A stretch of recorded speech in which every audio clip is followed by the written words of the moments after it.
যখন আমার নবী এই দুনিয়ায় পদার্পণ করলেন তখন পাথর পর্যন্ত কালিমা পড়ে মুসলমান হয়ে গেল।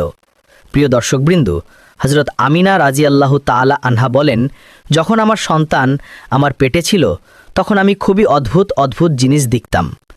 যদি আমি বাড়ির বাইরে যেতাম তবে একটা মেঘের ছায়া আমার ওপর এসে পড়ত আর আমি মোটেও রোদ অনুভব করতাম না।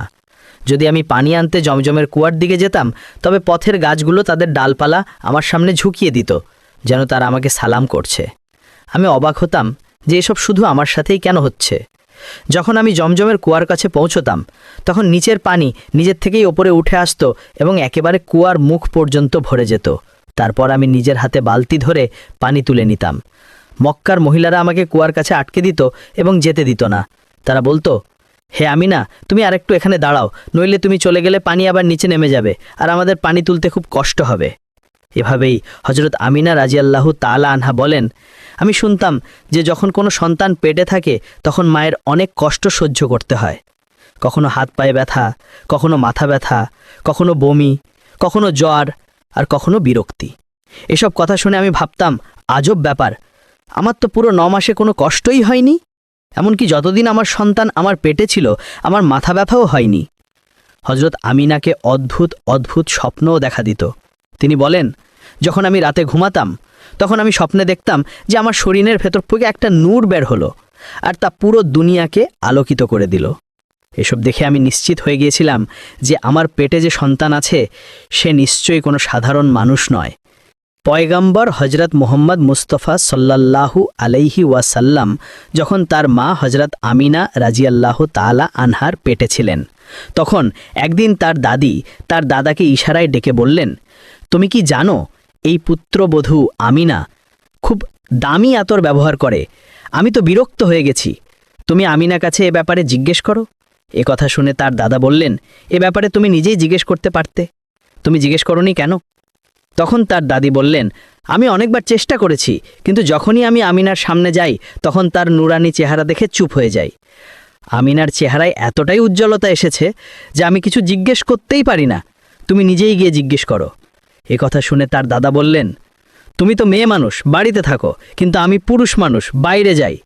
আমি কুরাইশের সর্দার, যারাই আমার সাথে দেখা করে তারা জিজ্ঞেস করে, হে আব্দুল মুত্তালিব, তোমার বাড়ি থেকে আতরের সুগন্ধ কোথা থেকে আসে? আর হ্যাঁ, একটা অদ্ভুত ব্যাপার হলো, এই আতরের সুগন্ধ যেখানে আমিনা যায় সেখান থেকেই আসে। আমিনা যদি রান্নাঘরে যায় তবে সুগন্ধ সেখান থেকে আসে, যদি গোসলখানায় যায় তবে সুগন্ধ সেখান থেকে আসে, যদি বৈঠকখানায় যায় তবে সুগন্ধ সেখান থেকে আসে।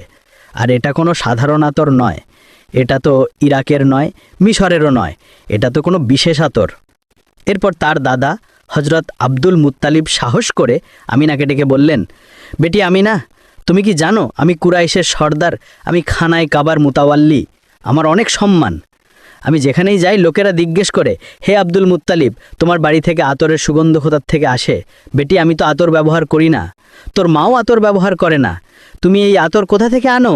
একথা শুনে হযরত আমিনার চোখে পানি এসে গেল আর তিনি বললেন, আব্বাজান, আমি তোমাকে কি বলবো, আমি সারা জীবন কখনো কোনো আতর ব্যবহার করিনি, আমার ভালো মন্দ আতরের পার্থক্যও জানা নেই, আমি আজ পর্যন্ত কোনো আতর বিক্রেতার কাছ থেকে আতর কিনিনি।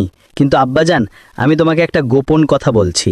তারপর হযরত আমিনা তার পেটে হাত রেখে বললেন, আব্বাজান, এসব এই আগত মেহমানের বরকত, তুমি তো শুধু সুগন্ধ অনুভব করেছ, আমি যদি তোমাকে আরও কথা বলি তবে তুমি আমাকে পাগল বলবে।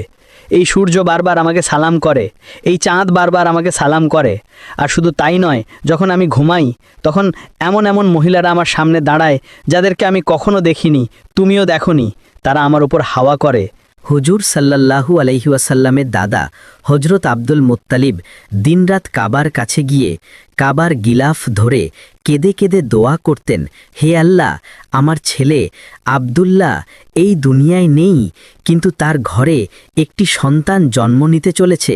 হে আল্লাহ, এই সন্তানের হিফাজত করো এবং আমার আব্দুল্লাহর বংশকে বাঁচিয়ে রাখো। হুজুর সাল্লাল্লাহু আলাইহি ওয়াসাল্লামের সব চাচা এই অপেক্ষায় ছিলেন যে তাদের ভাই আব্দুল্লাহর ঘরে সন্তান কবে জন্ম নেবে। ইহুদিদের কিতাব তাওরাতে লেখা ছিল যে যখন শেষ নবী আসবেন তখন তার জন্মের 10 দিন আগে আকাশে একটি লাল তারা জ্বলজ্বল করবে। যখন হুজুর সাল্লাল্লাহু আলাইহি ওয়াসাল্লামের জন্মে 10 দিন বাকি ছিল তখন আকাশে সেই লাল তারা উদিত হল। তা দেখে ইহুদিদের মধ্যে হইচই পড়ে গেল। তাদের আলিম সব ইহুদিদের জড়ো করে বললেন, দেখো আকাশে লাল তারা জ্বলছে, এর মানে হল শেষ নবী আসতে চলেছেন। যাও খোঁজ করে দেখো এই সময় মদিনা মুনাওয়ারায় কার ঘরে সন্তান জন্মে 10 দিন বাকি আছে। ইহুদিরা মদিনায় গেল এবং খোঁজ খবর নিল। তখন অনেক মহিলা গর্ভবতী ছিল, কিন্তু কারো সময় এখনো আসেনি। কারো 2 মাস বাকি ছিল, কারো 4 মাস। তারা আলিমের কাছে ফিরে এসে বলল, মদিনায় এখন এমন কোনো সন্তান জন্ম নিতে চলেছে না। আলিম বললেন, এবার মক্কায় গিয়ে দেখো। সব ইহুদি মক্কায় পৌঁছাল এবং খোঁজ নিল যে কোন কোন ঘরে সন্তান জন্ম নিতে চলেছে। লোকেরা বলল, হ্যাঁ, এখানে মক্কায় 5 জন মহিলার ঘরে সন্তান জন্ম নিতে চলেছে। ইহুদিরা বলল, না, আমাদের এমন একটি সন্তানের খবর চাই যার বাবা ইতোমধ্যে মারা গেছে। লোকেরা বলল, হ্যাঁ, আব্দুল মুত্তালিবের নাতি জন্ম নিতে চলেছে। এই সন্তানের বাবা আব্দুল্লাহ কয়েক মাস আগেই দুনিয়া থেকে চলে গেছেন। এ কথা শুনে ইহুদিদের চিৎকার বেরিয়ে গেল। তারা কাঁদতে কাঁদতে তাদের আলিমের কাছে পৌঁছে বলল, হায় আফসোস, আজ নবুয়ত ইহুদিদের হাত থেকে বেরিয়ে মক্কাবাসীদের হাতে চলে গেল। সময় এভাবেই কেটে যেতে লাগল, আর অবশেষে সেই দিন এলো যার জন্য সবাই অধীর আগ্রহে অপেক্ষা করছিল, যার জন্য আকাশ, জমিন, পাখি এবং প্রতিটি সৃষ্টি অপেক্ষা করছিল। আর তখন সেই মুহূর্ত এলো, আজ সেই সন্তানের জন্ম হলো যার জন্য পুরো দুনিয়া সৃষ্টি করা হয়েছিল। যদি তিনি না হতেন তবে হয়তো এই দুনিয়াও সৃষ্টি হতো না। আজ সেই সন্তানের জন্ম হলো যার জন্য চাঁদ 2 টুকরো করে দেওয়া হয়েছিল। আজ সেই সন্তানের জন্ম হলো যার জন্য সূর্যকে তার জায়গায় থামিয়ে দেওয়া হয়েছিল। আল্লাহ হুকুম দিয়েছিলেন, হে সূর্য, এখনো অস্ত যাস না, কারণ আমার হাবিব মুহাম্মদ সাল্লাল্লাহু আলাইহি ওয়াসাল্লাম এখনো আসরের নামাজ আদায় করেননি। আজ সেই সন্তানের জন্ম হলো যার কাছে পুরো জীবনে জিব্রাইল আলাইহিস সালাম 26,000 বার তশরিফ এনেছিলেন। রাত গভীর হয়ে গিয়েছিল। হজরত আমেনা রাজিয়াল্লাহু তাআলা আনহার পেটে হালকা ব্যথা শুরু হলো। তিনি অনুভব করলেন, হয়তো আজ আমার সন্তানের জন্ম হতে চলেছে। তিনি হজরত আব্দুল মুত্তালিবকে এই খবর দিলেন। হজরত আব্দুল মুত্তালিব মহল্লার ধাত্রী হজরত শিফাকে ডেকে বললেন, আজ রাতে তুমি আমেনার সাথেই থাকো, কারণ আমার ছেলে আব্দুল্লার ঘরে সন্তান জন্ম নিতে চলেছে। রাত ধীরে ধীরে কেটে যাচ্ছিল, চাঁদ নীরবে মেঘের মধ্যে লুকিয়ে গিয়েছিল। হজরত আমেনা বলেন, যে রাতে আমার ঘরে সন্তানের জন্ম হলো সে সময় দারিদ্র্য এমন ছিল যে প্রদীপে তেল জ্বালানোর টাকাও ছিল না। এই সেই দারিদ্র্যের রাত ছিল যে রাতে আমাদের আকা সাল্লাল্লাহু আলাইহি ওয়াসাল্লাম এই দুনিয়ায় তশরিফ আনলেন। সে রাতে হজরত আব্দুল মুত্তালিব এবং তার সব ছেলে বাড়ির বাইরে বসেছিলেন। তারা ভাবছিলেন, যদি আব্দুল্লাহর স্ত্রীর সাথে কোনো দুর্ঘটনা ঘটে তবে আমরা তৎক্ষণাৎ চিকিৎসার ব্যবস্থা করব। পুরো রাত কেউ ঘুমোয়নি। রাত গড়িয়ে যাচ্ছিল, চাঁদ নীরবে ডুবে গিয়েছিল। চারদিকে শুধু অন্ধকার আর অন্ধকার। বাড়ির ভেতরেও অন্ধকার, বাড়ির বাইরেও অন্ধকার। সেহরির সময় হয়ে গিয়েছিল। হঠাৎ হজরত আমেনার পেটে তীব্র ব্যথা শুরু হলো, আর তিনি বুঝলেন যে এখন জন্মের সময় এসে গেছে। তিনি ধাত্রী শিফাকে ডেকে বললেন, আমার ব্যথা হচ্ছে। জন্মের সময় 1 ঘন্টা কেটে গেল, আর তারপর ভোর হওয়ার কিছু আগে আমাদের প্রিয় আকা সাল্লাল্লাহু আলাইহি ওয়াসাল্লাম এই দুনিয়ায় তশরিফ আনলেন।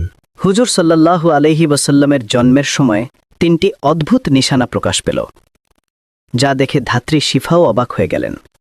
প্রথম জিনিস, যখন একটি শিশু জন্মায় তখন তার নাভি মায়ের নাড়ির সাথে সংযুক্ত থাকে, কিন্তু আমাদের হুজুর সাল্লাল্লাহু আলাইহি ওয়াসাল্লামের নাভি মায়ের নাড়ি থেকে পুরোপুরি আলাদা ছিল।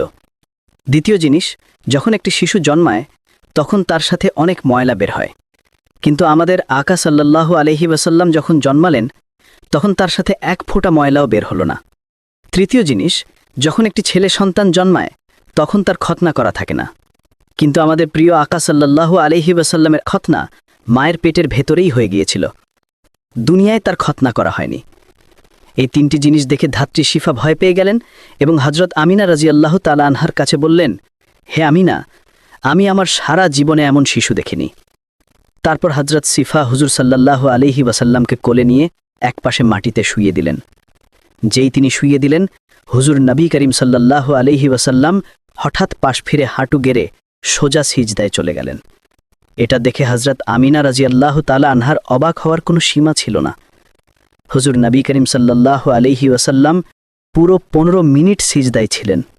তারপর তিনি মাথা তুলে আকাশের দিকে আঙ্গুল দিয়ে ইশারা করলেন এবং পুরো দুনিয়াকে জানিয়ে দিলেন, হে মানুষ, এই দুনিয়া সৃষ্টি করেছেন শুধুমাত্র আল্লাহ। হজরত আমিনা রাজিয়াল্লাহু তাআলা আনহা বলেন, যখন আমি আমার সন্তানকে কোলে নিলাম তখন হঠাৎ দেখলাম যে আকাশের তারাগুলো মাটির কাছাকাছি হয়ে আসছে। তারপর হঠাৎ একটা মেঘের ছায়া আমার ঘরের ভেতরে এলো, আর আমার কোল থেকে আমার সন্তান সেই মেঘের ছায়ার মধ্যে অদৃশ্য হয়ে গেল। সেই মেঘের ভেতর থেকে একটা আওয়াজ এলো, হে জিব্রাইল আলাইহিসসালাম, এই শিশুকে পুরো দুনিয়ার চক্কর লাগাও, তাকে সব নবীর গুণাবলী দাও, তাকে ইউসুফের সৌন্দর্য দাও, আয়ুবের ধৈর্য দাও, ইব্রাহিমের বন্ধুত্ব দাও এবং দাউদের মিষ্টি কণ্ঠ দাও। হজরত আমিনা রাজিয়াল্লাহু তাআলা আনহা বলেন, কিছুক্ষণ পর সেই মেঘের ছায়া সরে গেল, আর আমি দেখলাম আমার সন্তান আবার আমার কোলে শুয়ে আছে। ভোর হতে চলেছিল। তখন ধাত্রী শিফা বাইরে বেরিয়ে হুজুর সাল্লাল্লাহু আলাইহি ওয়াসাল্লামের দাদা হজরত আব্দুল মুত্তালিবকে সুখবর দিতে গেলেন। তিনি বললেন, হে আব্দুল মুত্তালিব, তোমাকে নাতি মোবারক হোক। এ কথা শুনে সারা রাত জেগে থাকা আব্দুল মুত্তালিবের হুঁশ উড়ে গেল। তিনি এতটাই অবাক হয়েছিলেন যে আমিনার ঘরে এত সুন্দর একটি শিশু জন্ম নিয়েছে। সব চাচাও তাদের ভাতিজাকে দেখে খুব খুশি হলেন। এমনকি যখন আবু লাহাবের দাসী চুয়াইবা গিয়ে আমি লাহাবকে এই সুখবর শোনালো, হে আবু লাহাব, তোমাকে ভাতিজা মুবারক হোক, তখন এ কথা শুনে আবু লাহাব এতটাই খুশি হলো যে সে তার দাসী সোয়াইবাকে বলল, যা, আমি আমার ভাতিজার খুশিতে তোকে আজাদ করে দিলাম। হজরত আব্দুল মুত্তালিব খুব বৃদ্ধ হয়ে গিয়েছিলেন, কিন্তু খুশি এতটাই ছিল যে তিনি তার নাতিকে কোলে নিয়ে কাবার দিকে দৌড়ে চললেন। মক্কার সব মানুষও খুশিতে নাড়া দিতে লাগল। কিন্তু আব্দুল মুত্তালিব কি জানতেন যে তার এই নাতি সেই মানুষ যার জন্য আল্লাহ পুরো দুনিয়া সৃষ্টি করেছেন?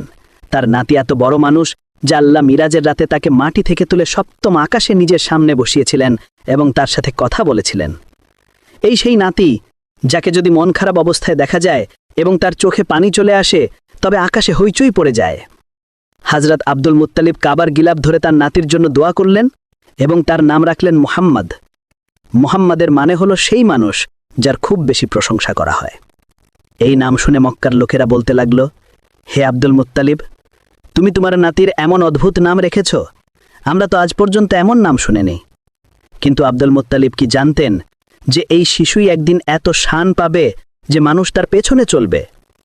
একবার হুজুর আকরাম সাল্লাল্লাহু আলাইহি ওয়াসাল্লাম মদিনায় তার সাহাবীদের সাথে বসেছিলেন। তখন তার চাচা হজরত আব্বাস রাজিয়াল্লাহু তাআলা আনহু বললেন, হে আল্লাহর রসুল, আমি ছোটবেলা থেকেই জানতাম যে তুমি বড় হয়ে একজন খুব বড় মানুষ হবে। হুজুর জিজ্ঞাসা করলেন, হে চাচা যান, তুমি কিভাবে জানলে? তখন হজরত আব্বাস রাজিয়াল্লাহু তাআলা আনহু বললেন, হে আল্লাহর রসুল, যখন তুমি মাত্র 2 মাসের ছিলে তখন এক রাতে তুমি দেখলাম তুমি খাটে একা শুয়ে কাঁদছ। আমি তোমাকে চুপ করানোর চেষ্টা করলাম, কিন্তু তুমি আমার দিকে তাকালে না, বরং হঠাৎ আকাশের দিকে তাকিয়ে হাসতে লাগলে।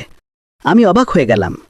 তারপর যখন আমিও আকাশের দিকে তাকালাম তখন আমার চোখ ছানা বড়া হয়ে গেল। আমি দেখলাম চাঁদ তোমার আঙুলের ইশারায় নাচছে। তুমি যেদিকে আঙুল নিয়ে যাও চাঁদ সেদিকেই চলে যায়। এই দৃশ্য দেখে আমি বুঝে গেলাম যে তুমি কোনো সাধারণ মানুষ নও। হুজুর বললেন, হ্যাঁ আমার চাচা যান, তুমি ঠিক বলেছ। ছোটবেলায় চাঁদ আমাকে গল্প শোনাতো, আমার সাথে খেলতো এবং আমাকে কাঁদতে দিত না। সুবহানাল্লাহ, এমন ছিলেন আমাদের নবী, যার ঘরে এত দারিদ্র্য ছিল যে তার মা তার এই ইয়াতিম সন্তানের জন্য একটা খেলনাও কিনতে পারতেন না। কিন্তু আল্লাহ চাঁদকে হুকুম দিয়েছিলেন, হে চাঁদ, তুই আমার মেহবুবের জন্য খেলনা হয়ে যা এবং তাকে কাঁদতে দিস না। যে দিন হুজুর সাল্লাল্লাহু আলাইহি ওয়াসাল্লামের জন্ম হলো, সেদিন দুনিয়ার যত মূর্তি ছিল সব মুখ থুবড়ে মাটিতে পড়ে গেল।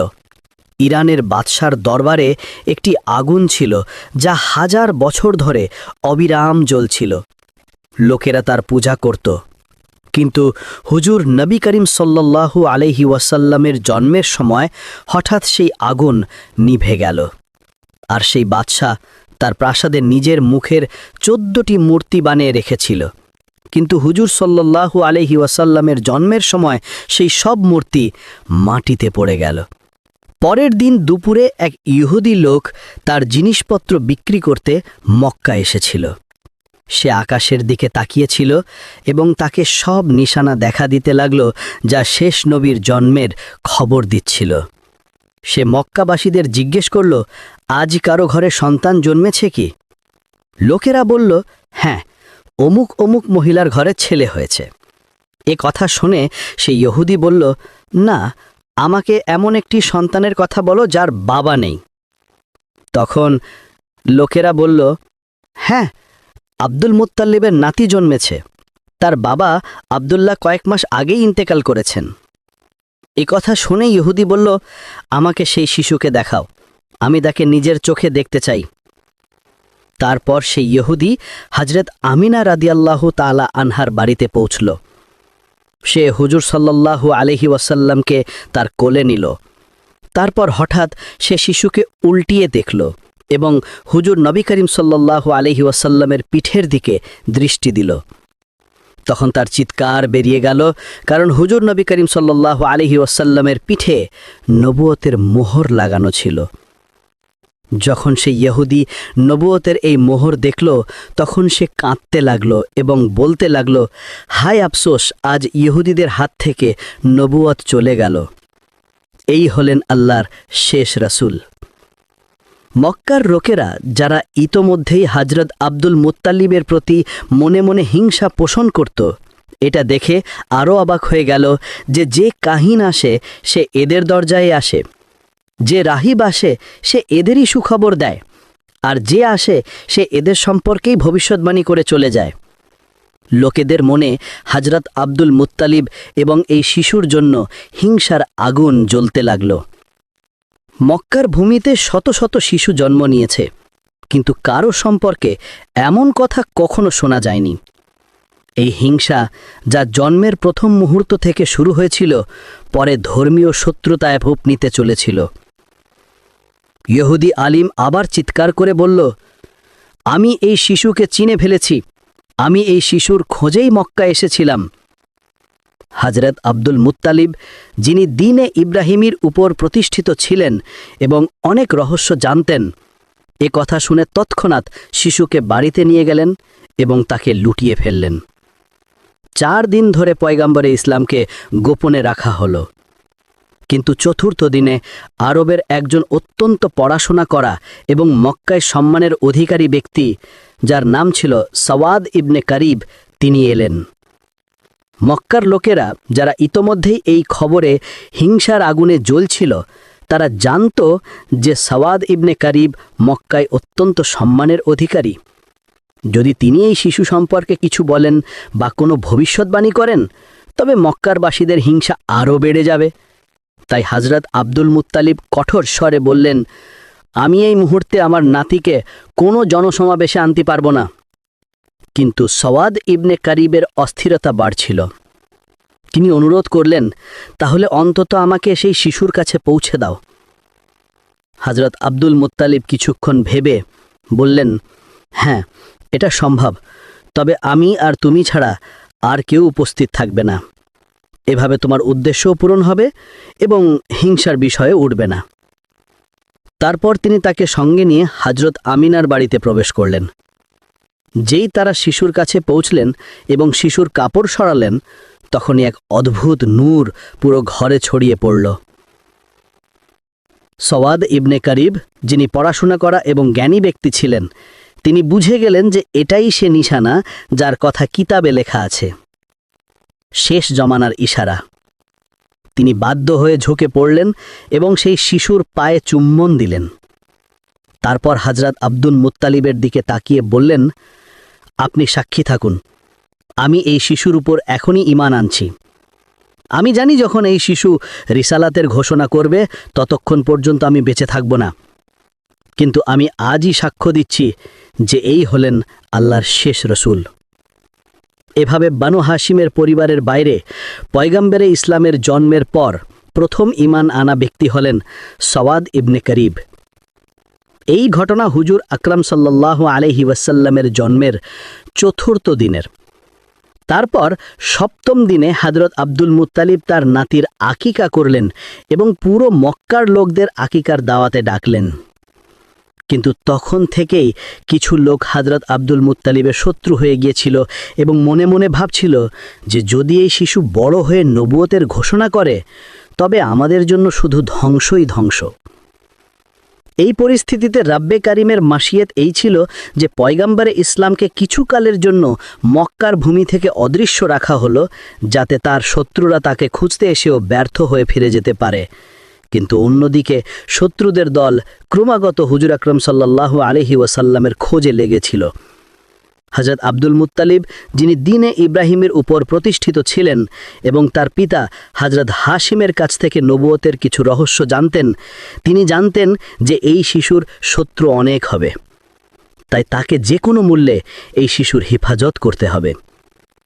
এই কারণেই হযরত আব্দুল মুত্তালিব পয়গম্বরে ইসলামকে মক্কা থেকে অন্য কোথাও সরিয়ে নিতে চাইলেন, বিশেষ করে যখন তিনি জানলেন যে প্রায়ই ইহুদিদের কাফেলা মক্কায় এসে পরিস্থিতি পর্যবেক্ষণ করে চলে যায়। এখন প্রশ্ন ওঠে, ইহুদিরা বারবার কেন আসছিল? এর উত্তর হলো, অনেক আগে থেকেই ইহুদিরা পয়গম্বর ইসলামের জন্ম বন্ধ করার চিন্তায় ছিল। আবদে মুনাফের ওপর হামলা হয়েছিল, হযরত হাশিমের ওপর হামলা হয়েছিল, হযরত আব্দুল মুত্তালিবের ওপর হামলা হয়েছিল এবং এমনকি হযরত আব্দুল্লাহর ওপরও হামলা হয়েছিল। রিবায়াতে আছে যে যখন হযরত আব্দুল্লাহর যৌবনের সময় এলো, তখন ইহুদিদের সমস্ত ষড়যন্ত্রের কেন্দ্র ছিল যে যে কোনোভাবে তাকে হত্যা করা হোক, যাতে রসুলের জন্ম বন্ধ হয়ে যায়। ইহুদিরা চিনে ফেলেছিল যে হযরত আব্দুল্লাহই পয়গম্বর ইসলামের পিতা। হযরত আব্দুল্লাহর বিয়ে হযরত আমিনার সাথে হয়ে গেল। এখন বিয়ের পর ইহুদিরা আরও বেশি চিন্তিত হয়ে পড়ল যে এখন কি করা যায়। যে কোনোভাবে জন্মের ধারা বন্ধ করতে হবে। সৌভাগ্যক্রমে তাদের একটা সুযোগ এসে গেল। হযরত আব্দুল্লাহ কোনো কাজের সূত্রে মদিনায় গিয়েছিলেন, আর মদিনা ছিল ইহুদিদের ঘাঁটি। রিওয়ায়াত অনুযায়ী মদিনায় হযরত আব্দুল্লাহর উপর হামলা করা হলো এবং তাকে শহীদ করে দেয়া হলো। এখন ইহুদিদের একটা নিশ্চয়তা হলো যে পয়গম্বর ইসলামের পিতা তো শহীদ হয়ে গেছেন। শুধু একটা বিষয় নিশ্চিত করা বাকি ছিল যে হযরত আব্দুল্লাহর ঘরে কোনো সন্তান আছে কিনা। যদি জানা যায় যে তিনি সন্তানহীন ছিলেন, তবে নিশ্চিন্তে ঘরে ফিরে যাবে।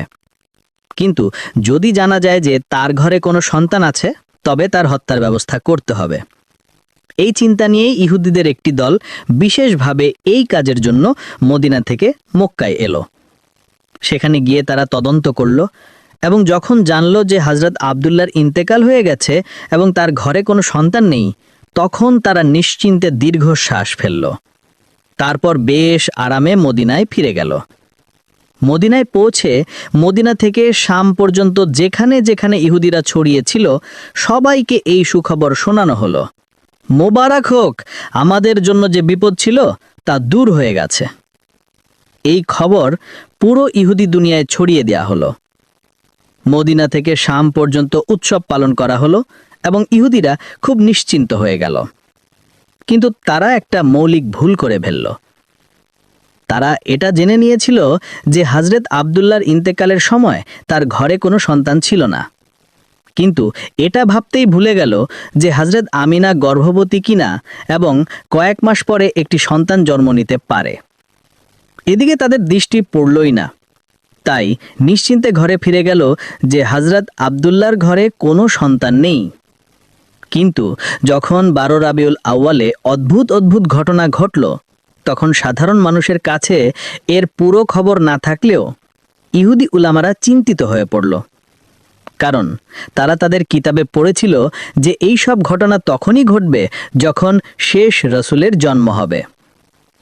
এখন তারা বিস্মিত হলো, এটা কিভাবে হলো? শেষ রাসূল কিভাবে জন্ম নিলেন যখন আমরা পুরো নিশ্চয়তার সাথে তার পিতাকে হত্যা করেছি এবং আমরা এটাও জেনেছিলাম যে তার ঘরে কোনো সন্তান ছিল না? তাহলে এই রাসূল কোথা থেকে এলেন? তাদের কিতাবে স্পষ্ট লেখা ছিল যে শেষ রাসূল আব্দুল্লাহর ঘরেই জন্ম নেবেন এবং তার সাথে অদ্ভুত অদ্ভুত নিশানা ঘটবে। এখন তারা বিভ্রান্তি আর বিস্ময়ে ডুবে গেল। আব্দুল্লাহর ঘরে তো রাসূল জন্ম নেননি, আর যদি অন্য কারো ঘরে জন্ম নিয়ে থাকেন, তবে এটা আমাদের কিতাবের একেবারে বিপরীত। তৎক্ষণাৎ একটি দল প্রস্তুত করা হলো যাতে মক্কায় গিয়ে তদন্ত করা যায়। যখন এই লোকেরা মক্কায় পৌঁছলো তখন পয়গম্বর ইসলামকে মক্কা থেকে হযরত হালিমা সাদিয়ার বাড়িতে সরিয়ে নেওয়া হয়েছিল এবং তার জন্মে 2 মাস কেটে গিয়েছিল। এখন ইহুদিরা চিন্তিত হয়ে খুঁজতে লাগলো যে কোন শিশু এমন যে 2 মাস আগে জন্মেছে, কিন্তু কোনো শিশুই চোখে পড়ল না। কারো কাছে জিজ্ঞেস করাও সম্ভব ছিল না, কারণ মক্কায় ইহুদিরা এর আগে 2 বার ষড়যন্ত্র করেছিল। একবার হযরত আব্দুল্লাহর উপর হামলা এবং তারপর হযরত আমিনার সম্পর্কে তদন্ত। তাই এখন মক্কাবাসীরা সতর্ক হয়ে গিয়েছিল। বিশেষ করে বনু হাশেমের খানদান তাদের উপর কঠোর নজর রাখছিল। ইহুদিদের কোনো দল কারো কাছে খোলাখুলি প্রশ্ন করতে পারত না, শুধু এক একটা বাড়ির ওপর নজর রাখত, কিন্তু কোথাও 2 মাসের কোনো শিশু চোখে পড়ল না। ব্যর্থ হয়ে তারা ফিরে গেল। আবার কখনো এলো, কখনো গেল এবং বারবার তদন্ত করল, কিন্তু প্রতিবারই ব্যর্থ হলো, কারণ সে সময় পয়গম্বর ইসলাম মক্কার বাইরে ছিলেন। তারপর যখন নবী করিম 6 বছর বয়সে মক্কায় ফিরলেন, তখন ইহুদিদের একটি দল মক্কায় উপস্থিত ছিল। যখন নবী করিমের বয়স 7 বছর হলো, তখন একদিন সেই দলের নজর তার ওপর পড়ল। যেই তাদের নজর এই নিষ্পাপ শিশুর ওপর পড়ল, তারা বিস্ময়ে হতভাগ হয়ে গেল। এই শিশুর চলার ধরন, কথা বলার ধরন ঠিক তাই ছিল যা তৌরাতে শেষ নবীর বৈশিষ্ট্য হিসেবে লেখা ছিল। আর সবচেয়ে বিস্ময়কর ব্যাপার ছিল যে এই শিশুর মাথার ওপর সবসময় একটি মেঘের টুকরো ছায়া ফেলে থাকত। ইহুদি আলেম কথাবার্তা শুরু করলেন এবং তৌরাতের কিতাব অনুযায়ী বললেন শেষ নবীর বয়স এই সময় 7 বছর হওয়া উচিত। তারপর নিজেদের মধ্যে ঠিক করল যে যদি এই শিশুই সত্যি শেষ নবী হয়, তবে আমাদের তাকে এই দুনিয়া থেকে সরিয়ে দিতে হবে। তারা তদন্ত করল এবং জানল যে ইহুদিদের একটি দল মক্কায় এসেছিল। তাদের নজর যেই এই যুবকের উপর পড়ল, তারা হতবাক হয়ে গেল। এই যুবক, যিনি তার দাদা এবং চাচার সাথে হাঁটছিলেন, তার চলার ধরন, কথা বলার ধরন ঠিকটাই ছিল যা তৌরাতে শেষ রাসূলের জন্য লেখা ছিল। তার মাথার উপর মেঘ ছায়া ফেলে থাকত। তিনি যে গাছের কাছ দিয়ে যেতেন তার ডাল ঝুঁকে পড়ত, যে পাথরের কাছে যেতেন পাথর কালিমা পড়তে শুরু করত। আর তিনি যেদিকে যেতেন পথে যদি কোনো বাধা থাকত, তবে তা নিজে থেকেই সরে যেত। ইহুদিদের এটা নিশ্চিত হয়ে গিয়েছিল যে এই শিশু আব্দুল মুত্তালিবের নাতি, কিন্তু তাদের মনে এই ভয়ও ছিল যে আগের মতো আমরা যেন ধোঁকা না খাই। তারা ভাবছিল এমন না হয় যে আমরা এই যুবককে হত্যা করে নিশ্চিন্ত হয়ে যাই আর 20 বছর পর জানা যায় যে রাসূল তা এখনও জীবিত আছেন। তাই এবার তারা শতভাগ নিশ্চিত হতে চাইল যে এই যুবকই আল্লাহর সত্যিকারের পয়গাম্বার। তাদের কিতাবে লেখা ছিল এবং তারা এই বিষয়ে পুরোপুরি জানত যে যিনি আল্লাহর রাসূল হন, প্রথম হন বা শেষ, হারাম খাবার তার গলা দিয়ে নিচে নামতে পারে না, বরং গলা কি তার ঠোঁট পর্যন্ত পৌঁছাতে পারে না। হারাম ছাড়াও রিজিক মুস্তাবা, অর্থাৎ এমন খাবার যার সম্পর্কে স্পষ্ট জানা যায় না যে তা হালাল না হারাম, তাও রাসূলের ঠোঁট স্পর্শ করতে পারে না। তাই তারা একটি অদ্ভুত পরিকল্পনা করল। মক্কায় একজন বিধবা মহিলা থাকত যার নাম ছিল জুবাইদা। সে একটি ছোট মুরগির ফার্ম তৈরি করেছিল এবং মুরগির ডিম বিক্রি করে জীবিকা নির্বাহ করত। যে মুরগির ডিম দিতে পারত না, তাকে সে জবাই করার জন্য বিক্রি করে দিত। ইহুদিরা ভাবল এটা এমন একটি পরীক্ষা যার মাধ্যমে আমরা পুরোপুরি নিশ্চিত হয়ে যাব। রাতের বেলা তারা জুবাইদার বাড়িতে চুরি করে কিছু মুরগি চুরি করে আনলো। এখন যে মুরগিগুলো চুরির উদ্দেশ্যে নেওয়া হলো তা তো হারাম রিজিক হয়ে গেল, আর যেগুলো সম্পর্কে তারা ভাবল যে পরে এর দাম পরিশোধ করে দেবে, তা মুস্তাবা রিজিক হলো। সিদ্ধান্ত ছিল যে কারো জিনিস তুলে নেওয়া যদি হারামের পর্যায়ে না পৌঁছায়, তবুও সন্দেহের মধ্যে পড়ে যায়। পরের দিন ইহুদিরা হযরত আব্দুল মুত্তালিবের কাছে গিয়ে তাকে দাওয়াত দিল যে আমরা তোমার গোত্রের জন্য দাওয়াত দিতে চাই, আমাদের এই সম্মান দাও। ইহুদিদের আসল উদ্দেশ্য ছিল পয়গম্বরে ইসলামের পরীক্ষা নেওয়া। তাই তারা হযরত আব্দুল মুত্তালিবকে বলল, তুমি একা দাওয়াতে আসবে না, বরং বনু হাশিমের সব পুরুষ আসবে এবং বিশেষ করে তোমার সব ছেলে এবং নাতি অবশ্যই আসবে। হযরত আব্দুল মুত্তালিব মুচকি হেসে বললেন, তুমি না বললেও আমার শর্ত এটাই হতো, কারণ আমি আমার নাতি ছাড়া কোনো দাওয়াতে অংশ নেই না। ইহুদিদের তো মনে মনে মনের আশা পূরণ হয়ে গেল। তারপর খাবারের আয়োজন করা হলো। তারা মনে মনে আগেই ঠিক করে রেখেছিল যে এই মাংস এবং মুরগি হারাম আর এই অংশ মুস্তাবা। দাওয়াতে ইহুদিরা হযরত আব্দুল মুত্তালিবকে বলল, হে মক্কার সর্দার, এই দাওয়াত তোমার সম্মানে, খাবার শুরু করো। হজরত আব্দুল মুত্তালিব বললেন, না, যতক্ষণ আমার নাতি খাওয়া শুরু না করবে আমরা কেউ খাবো না। এটাই তো ইহুদিদের চাওয়া ছিল। সবার দৃষ্টি রাসূলুল্লাহর দিকে গেল। তারা বলল, আপনি বিসমিল্লাহ বলুন। রাসূল খোদা শান্তভাবে বললেন, না, এই রিজিক আমাদের জন্য নয়। খাবার তো দূরের কথা, এটা আমাদের ঠোঁট পর্যন্ত পৌঁছাতে পারবে না। ইহুদিরা বিস্ময়ের সাথে জিজ্ঞেস করল, এটা কিভাবে সম্ভব? আপনি সাল্লাল্লাহু আলাইহি ওয়াসাল্লাম বললেন, হ্যাঁ, এই খাবার আমাদের জন্য নয়। তারা বলল, আমাদের অনুমতি দিন, আমরা আপনাকে খাবার খাওয়াই এবং দেখি এটা কিভাবে পৌঁছায় না। পয়গাম্বার মুচকি হেসে বললেন, ঠিক আছে, যদি খাওয়াতে পারো তবে খাওয়াও। এখন যখন ইহুদিরা রুটি এবং মাংস দিয়ে একটি লোকমা তৈরি করে হুজুরের দিকে এগিয়ে দিল, কিন্তু অদ্ভুত ব্যাপার হলো, যেই লোকমাটি হুজুরের ঠোঁটের কাছে পৌঁছল, তখন মনে হলো কেউ যেন জোর করে তাদের হাত খুলে দিল, আর লোকমাটি দস্তরখানের ওপর পড়ে গেল। একবার, দুবার, এমনকি 10 বার চেষ্টা করা হলো, কিন্তু লোকমাটি হুজুরের ঠোঁটে লাগলই না। কাছে পৌঁছতো, কিন্তু হাত নিজে থেকে খুলে যেত এবং নিচে পড়ে যেত। ইহুদিরা বাইরে থেকে চিন্তিত দেখালেও মনে মনে খুশি ছিল যে অর্ধেক নিশানা তো পূরণ হয়ে গেল। এটা হারাম খাবার ছিল। এখন তারা মুস্তাবা খাবার এনে পেশ করল এবং আবার বলল, শুরু করুন। পয়গাম্বার তখনও শান্তভাবে বললেন, এটাও আমাদের জন্য নয়। ইহুদিরা বলল, আমরা খাওয়াই। আপনি বললেন, ঠিক আছে, চেষ্টা করে দেখো। এখন যখন কেউ লোকমা হাতে নিয়ে পয়গাম্বার ইসলামের মুখের কাছে আনত, তখন তা হয় ডান দিকে সরে যেত, নয় বাঁ দিকে, কিন্তু ঠোঁট পর্যন্ত পৌঁছতই না। ইহুদিরা হজরত আব্দুল মুত্তালিবকে বলল, আমরা তো পুরো নিষ্ঠার সাথে এই দাওয়াত দিয়েছিলাম, কিন্তু বুঝতে পারছি না এটা কি হচ্ছে। এতে কি কোনো ঐশ্বী রহস্য আছে? হজরত আব্দুল মুত্তালিব এবং পয়গাম্বারে ইসলাম দুজনেই বুঝে গিয়েছিলেন যে ব্যাপারটা কি, কিন্তু বলার সুযোগ ছিল না। বনু হাশিমের পুরো খানদান ঈমান তাদের বাড়িতে ফিরে এলো, আর ইহুদিদের পুরোপুরি নিশ্চিত হয়ে গেল যে এই রাসূল সত্য। তাই এরপর একটি নতুন ধারায় ষড়যন্ত্র শুরু হলো। যদি এই বয়ানটি আপনার পছন্দ হয়ে থাকে, তবে এটি অবশ্যই আপনার বন্ধুদের মধ্যে শেয়ার করুন। আর যদি আপনি চ্যানেলে প্রথমবার এসে থাকেন, তবে চ্যানেলটি সাবস্ক্রাইব করতে ভুলবেন না। আমরা পরবর্তী ভিডিওতে আপনার সাথে আবার দেখা করব। ততক্ষণের জন্য আল্লাহ হাফিজ।